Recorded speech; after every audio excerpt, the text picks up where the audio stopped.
अभिषेक को डॉक्टर ने 2500 ग्राफ्ट बोले थे, बट डॉक्टर की बात ना मान के उसने सिर्फ 2000 ग्राफ्ट लगवाए और 500 ग्राफ्ट कम लगवाने की वजह से उसके रिजल्ट में जो फर्क आया है वो देखना आप लोगों के लिए काफी ज्यादा जरूरी है। आज की वीडियो में हम उस टेक्निक के बारे में भी बात करेंगे जिस टेक्निक से कम ग्राफ्ट लगवा के आप ज्यादा डेंसिटी पा सकते हो। अगर आप अपना पहली बार हेयर ट्रांसप्लांट करवाने जा रहे हो और आपका ग्रेड ऑफ बॉल्डनेस या गंजापन 4th ग्रेड या 4th ग्रेड से कम है और आपकी एज 32 साल से कम है, तो भले ही आपका डोनर कितना भी ज्यादा अच्छा हो, आपको अपने डोनर को फ्यूचर के लिए सेव करके रखना है। आज इन सब्सक्राइबर की हेयर ट्रांसप्लांट की जर्नी हम लोग देखने वाले हैं। इनको लगभग 2500 ग्राफ्ट की जरूरत थी और डोनर भी इनका काफी ज्यादा स्ट्रॉन्ग था। अब ये चाहते तो ये 3000 ग्राफ्ट भी लगवा सकते थे क्योंकि इनका डोनर काफी ज्यादा स्ट्रॉन्ग था, बट इन्होंने 2500 ग्राफ्ट से भी कम ग्राफ्ट में अपना हेयर ट्रांसप्लांट करवाया और कम ग्राफ्ट लगवाने के बाद जो इनकी डेंसिटी आई है उसके बारे में हम आज की वीडियो में डिटेल में बात करने वाले हैं। आज हम बात करने वाले हैं कि कैसे आप जरूरत से कम ग्राफ्ट लगवा के भी अपना हेयर ट्रांसप्लांट करवा सकते हैं और कैसे आपको अपने डोनर एरिया को फ्यूचर के लिए सेव करके चलना है।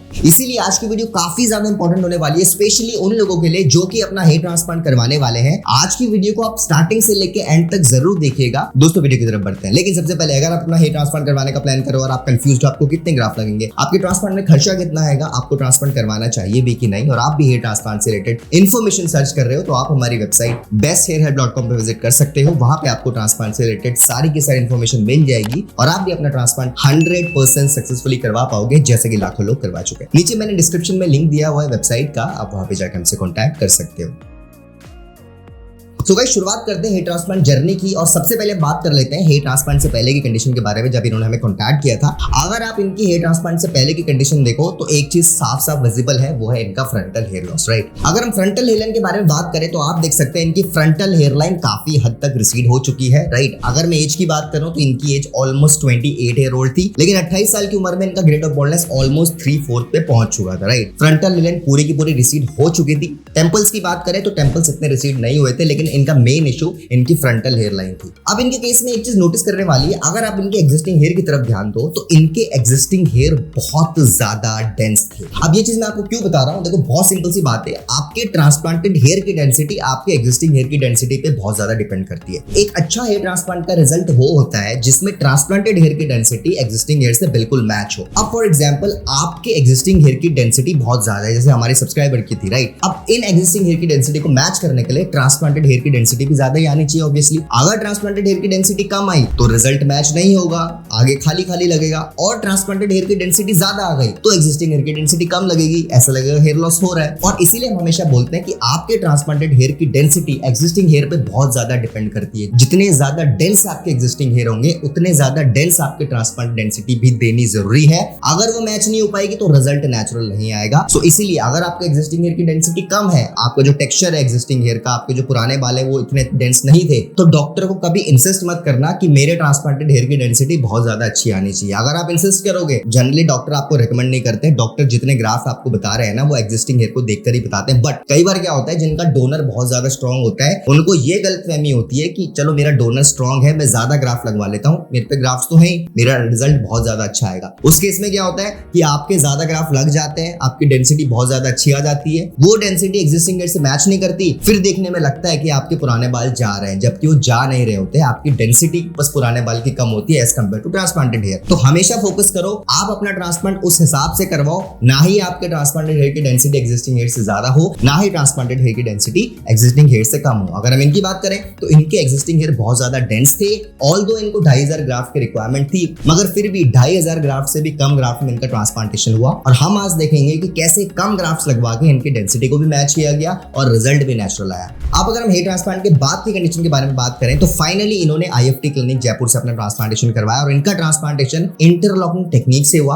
अब जैसे मैंने आपको बताया था स्टार्टिंग में, क्योंकि इनको 2500 ग्राफ्ट की रिक्वायरमेंट थी, लेकिन इन्होंने 2500 ग्राफ्ट नहीं लगवाए, इन्होंने 2500 से कम ग्राफ्ट लगवाए। इनके ऑलमोस्ट 2200 ग्राफ्ट लगाए गए, जिसमें ये फ्रंटल हेयर लाइन के साथ साथ मिड पोर्शन में भी ग्राफ्ट लगाए गए। इनके एग्जिस्टिंग हेयर को बिल्कुल भी नहीं छेड़ा गया। अब आप सभी जानते हैं इंटरलॉकिंग टेक्निक जानी जाती है कम ग्राफ्ट में ज्यादा डेंसिटी देने के लिए, इसीलिए इन्होंने स्मार्ट डिसीजन लिया लिया, इन्होंने अपने डोनर को फ्यूचर के लिए बचा के रखा और क्योंकि इनको 2500 ग्राफ्ट की रिक्वायरमेंट थी, इन्होंने सिर्फ 2200 ग्राफ्ट लगवाए और जिस टेक्निक से इन्होंने 2200 ग्राफ्ट लगवाए उस टेक्निक के बारे में आपको पता है, वो थी इंटरलॉकिंग टेक्निक। और इंटरलॉकिंग टेक्निक में जिस पैटर्न में ग्राफ को लगाया जाता है उस पैटर्न से एक इल्यूजन क्रिएट होता है जिसमें कम ग्राफ में आपकी डेंसिटी ज्यादा दिखती है। अब अगर हम इनके हेयर ट्रांसप्लांट के 1 साल के बाद के रिजल्ट के बारे में बात करें तो आप देख सकते हैं 1 साल में जो इनका रिजल्ट आया है वो बहुत ही ज्यादा अच्छा आया है। मैंने जैसे कि आपको स्टार्टिंग में बताया था, वैसे तो इनको 2500 ग्राफ्ट की रिक्वायरमेंट थी बट इन्होंने सिर्फ 2200 ग्राफ्ट लगाए थे। अब आप देखिए 2200 ग्राफ्ट लगाने के बावजूद भी इनके ट्रांसप्लांटेड हेयर की डेंसिटी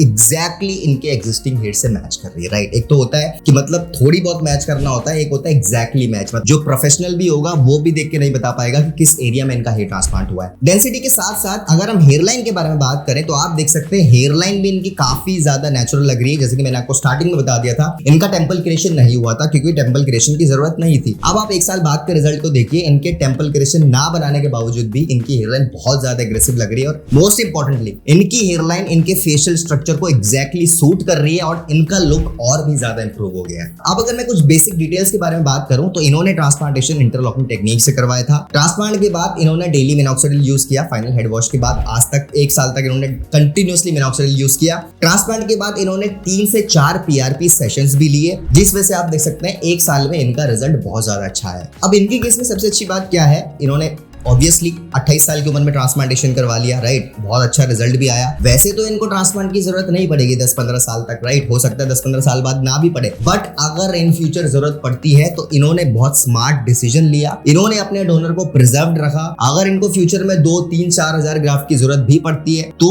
इजिली 4000 ग्राफ्ट एक्सट्रैक्ट हो जाएंगे इनसे एंड इनका ट्रांसप्लांटेशन बहुत ज्यादा सक्सेसफुली परफॉर्म किया जा सकता है। कई बार लोग ये गलती कर बैठते हैं, वो पहले ही ट्रांसप्लांटेशन में इतने ज्यादा ग्राफ्ट निकलवा लेते हैं क्योंकि उनका डोनर ऑब्वियसली स्ट्रांग होता है, तो लगता है भाई जब मेरा डोनर अच्छा है तो मैं ज्यादा ग्राफ्ट निकालता हूं, मैं ज्यादा अच्छी डेंसिटी आएगी, मैं और ज्यादा स्मार्ट लगूंगा। आप स्मार्ट तो लगोगे बट बहुत ज्यादा चांसेस हैं कि आपके ट्रांसप्लांटेड हेयर की डेंसिटी एग्जिस्टिंग हेयर से मैच ना हो और आपको फिर रिग्रेट फील हो। और जब रिग्रेट फील होगा, आप दोबारा ट्रांसप्लांट करवाने जाओगे फ्यूचर में 2-3 साल बाद, तो पता लगेगा आपके पास डोनर ही नहीं बचा है। सो इसीलिए अगर आप पहली बार ट्रांसप्लांटेशन करवा रहे हो तो आपका मेन फोकस होना चाहिए 2 चीजों पे। नंबर 1, अपने डोनर को प्रिजर्व रखो। नंबर 2, हेयरलाइन को ओवर एग्रेसिव मत बना लो। कई बार लोग ये भी गलती कर बैठते हैं कि हेयरलाइन बहुत ज्यादा नीचे करवा लेते हैं कि भाई मेरा डोनर अच्छा है ही, राइट, मेरा बॉल्डनेस भी इतना ज्यादा नहीं है, मैं हेयरलाइन को बहुत ज्यादा एग्रेसिव बनवा लेता हूँ। आपको ऐसा लगता है कि आपकी हेयरलाइन जब एग्रेसिव बनेगी तो आप बहुत ज्यादा स्मार्ट लगोगे। 95% केसेस में आप पे वो हेयरलाइन सूट ही नहीं करती, राइट, क्योंकि आप जिसके रिजल्ट को देख के इंप्रेस हुए हो, जिसकी हेयरलाइन को देख के इंप्रेस हुए हो, उसका फेशियल स्ट्रक्चर आपसे हो सकता है मैच ना करता हो। तो अगर आप वैसी हेयरलाइन बनवा लेते हो, अननेसेसरीली ओवर एग्रेसिव हेयरलाइन बना लेते हो,